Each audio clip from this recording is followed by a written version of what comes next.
We knew we had a fire plan in place. We knew we had like a fire pump and we could defend around the house, which was an important thing. We could defend the livestock. We didn't really want to leave livestock to burn. I didn't have a structured plan in place, but I always knew after the last fires what I would take if I needed to get out, the photos, and I knew to move early to get the livestock out because I had 7 horses at the time. I assumed everyone would have left early like I did. I felt quite safe once I got out because I'd taken everything that was precious to us and we'd got all the stock off the place. Our plan was to go to the dam and get in the water there, which turned out to be the wrong place because when the fire arrived, the level of smoke was staggering and the dam would have been covered in smoke. But we were also prevented from getting to the dam because there were flames 2 metres high surrounding the dam. So my wife actually came up with a second option, which was going to the creek. I was never going to leave. Let me start there. I was never going to leave. I was always going to stay and defend. I've worked too hard for too long to lose it. I tried to get one of my sons in to help me and he physically couldn't get in. If I'd had another couple of people, it would have been pretty smart, but I couldn't get them in. Prior to losing power were that all my tanks were full and I had plenty of water.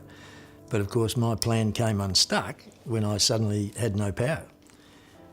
So my fault, if I was to look back, my mistake was that I didn't have a source of independent power. But that's been fixed.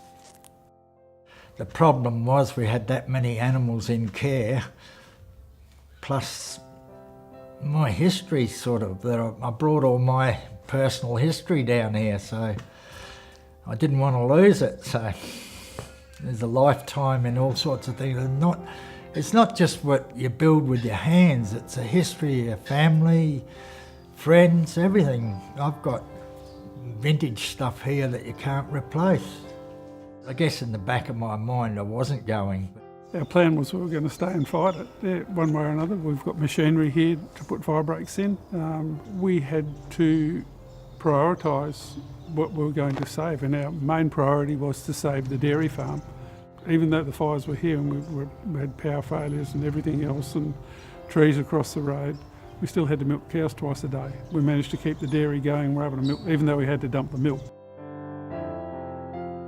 My wife had just undergone operations on her ankles and she couldn't walk too well, so that was my main priority, is to get her in a safe position. I experienced the 2006 evacuation and had that experience. So when this one came, I knew what to do and how to go about it. I loaded up my car with clothes, photos, all my paperwork, as much as I could, food for my animals, because I was taking my dog.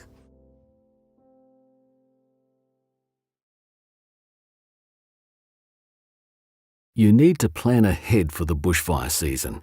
The biggest decision you and your family will need to decide is whether to stay and defend or to leave. Never wait and see what will happen. Deciding your plan at the last minute can be deadly.